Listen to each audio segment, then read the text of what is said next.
we're always going to stay grounded and focus on the things that we think make Loyola a little bit different. We're not going to change the way we do things. We're going to have to adapt to what's going on nationally and across the landscape. But our priorities won't change. We're going to continue to focus on the academic side. We're going to continue to graduate our student athletes at a really high level.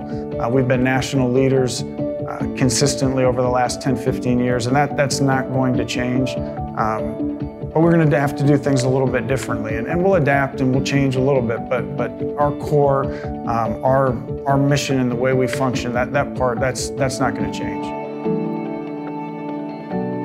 Steve, thanks for joining us here on the Loyola interview series. Now, back in July of 2022, the Ramblers moved from the Missouri Valley Conference to the Atlantic 10, a second such move that the programs have made, the sports programs. How would you assess the move from the Missouri Valley to the A10 so far in terms of both of the basketball programs? That's a great way to start. Athletics at Loyola, a lot of people start with our men's and women's basketball programs, and that was a big reason why we made that transition from the Valley to the Atlantic 10. And I think, after 2 years in the A10, it's safe to say that year one was a bit of an eye-opener for us. Both of our programs finished in last place and then really rebounded well in year two.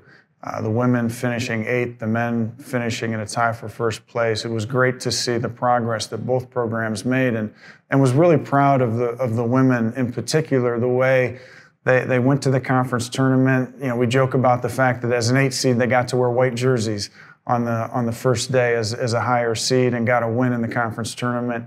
And so the progress has been fantastic. And for us to compete in a conference of the level of the Atlantic 10, and really a big part of the national landscape of college basketball, it's been great. It's been really good for our basketball programs, and to see where the men, finished this past season in a tie for first, with a great group coming back and some exciting recruits.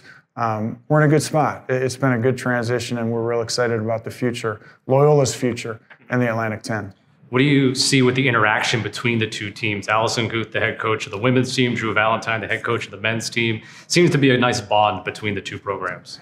Yeah, they really lean on each other quite a bit. Drew's been a head coach for a few years now. Allison has a few more years under her belt as a head coach, but they really lean on each other. Look to each other for advice on scheduling, on staffing. And they talk X's and O's all the time. And so you don't always have that kind of relationship between your head coaches and really amongst the entire staffs on both sides, both programs. And so we're fortunate. We've got two great people who really respect and rely on each other. And, the fact that they're building great programs makes it a lot of fun, too. Now, of course, the other sports at the school have had great success so far in these last couple of years in the Atlantic 10. Men's and women's soccer have been strong programs for a while. Women's volleyball got to an NCAA tournament. Men's volleyball year in and year out, if not part of the Atlantic 10, but still a great program. And track and field wrapping up another great year. So obviously a lot of other success to point to with the Loyola Athletics programs. Yeah, when we jumped into the Atlantic 10, the first conference championship we went to was in cross country.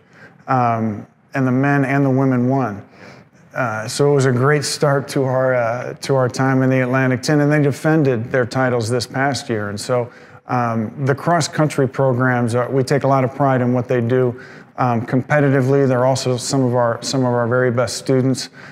So that introduction to the Atlantic 10 started in that fall with the cross-country championships, both men and the women, and then, as you mentioned, the women's volleyball program also running the table and winning the regular season and the conference tournament. So we've had some championships there, but also it's been fun to see some of our other programs kind of grow into the Atlantic 10. Softball, their first year, made it all the way to the championship game of the conference tournament.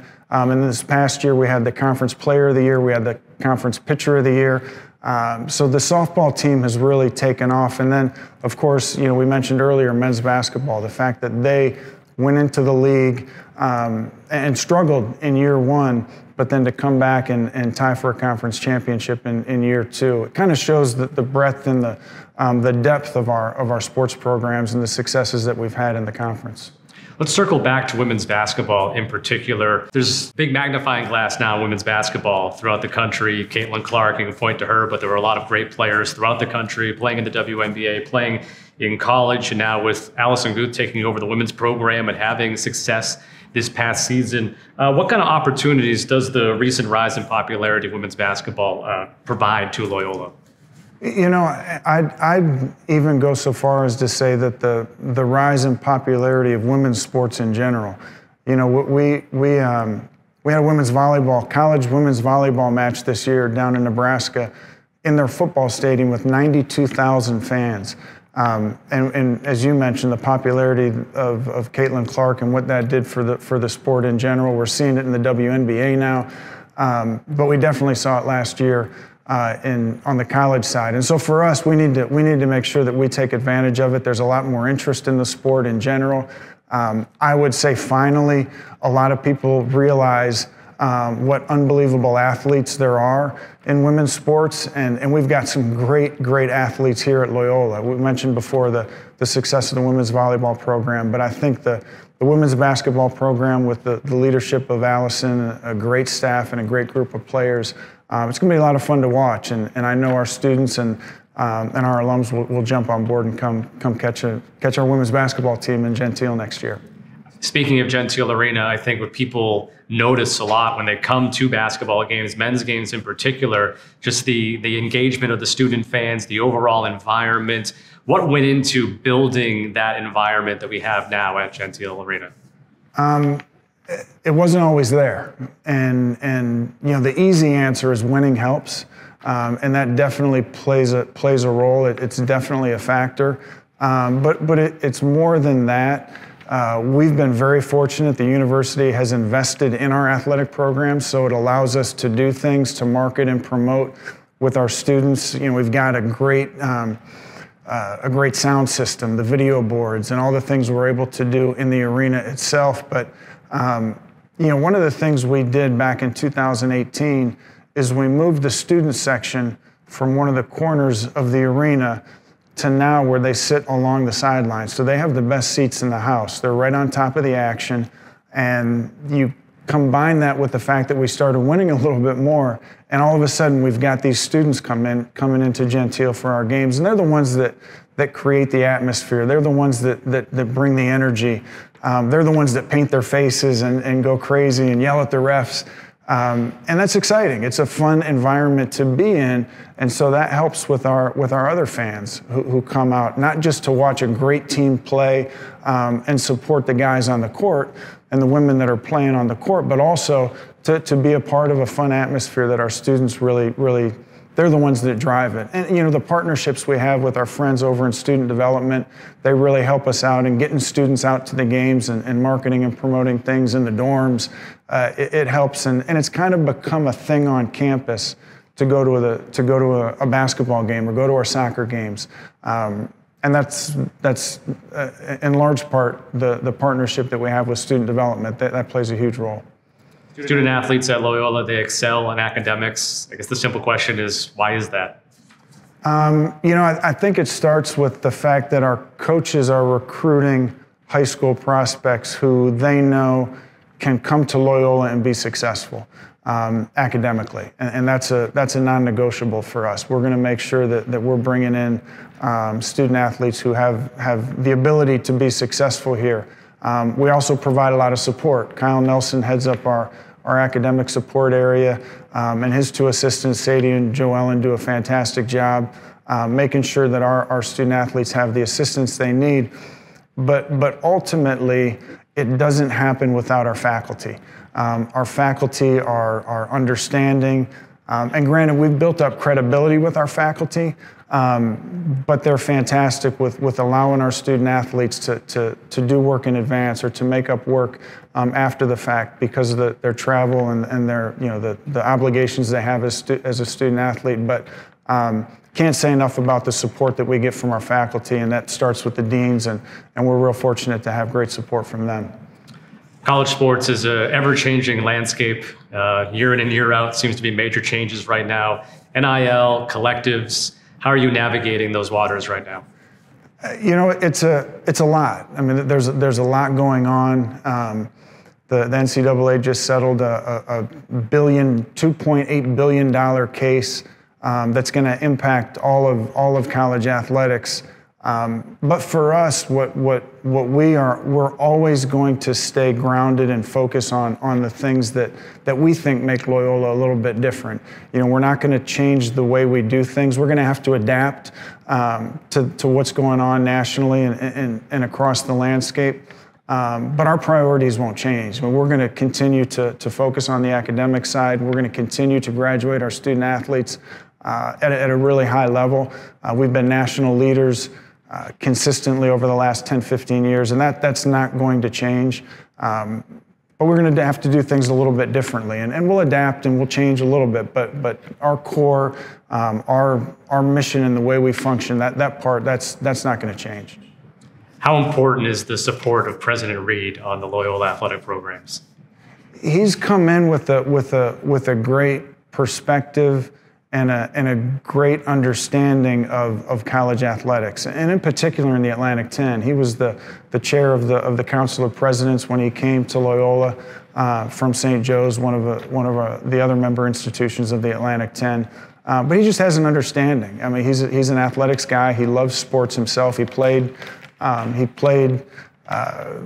sports in high school, and so he kind of has a different feel for athletics. And so his role at the Atlantic 10, but also at the national level with the NCAA, it gives us a different perspective.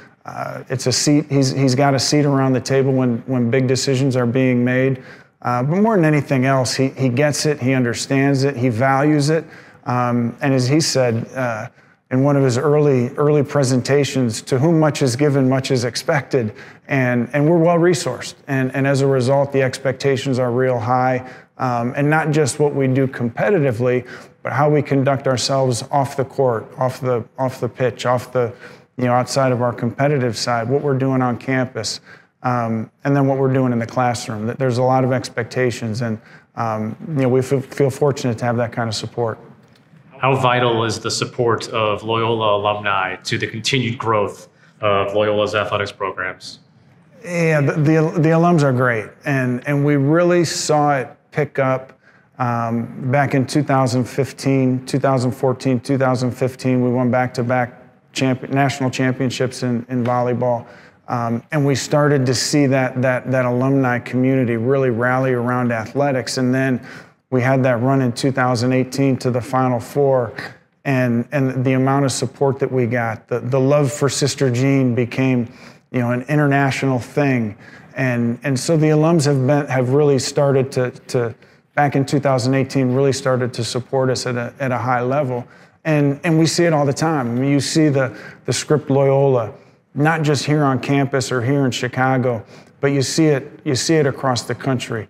Our alums are coming out not just to our games here on campus or not just coming back for Alumni Weekend, but we see them when we're on the road playing at George Washington in D.C. or we're playing at Fordham in New York. All the different major cities that are a part of the Atlantic 10, we see our alums coming out and supporting us. And then, of course, we've got very generous alums who make donations to allow us to compete at the level we're competing at. And so alumni support is absolutely critical.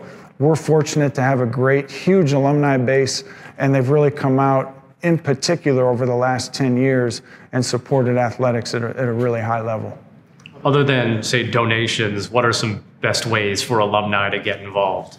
Yeah, I would say that, talk about your school. Don't be afraid to wear your Loyola gear. One of the best ways to help Loyola is to try to convince those high school kids to come to school here, to have the kind of experience that our alums were fortunate to have. So wear your gear. Talk about Sister Jean. Talk about what a beautiful campus we have right here on the lake in one of the greatest cities in the world. So promote your school.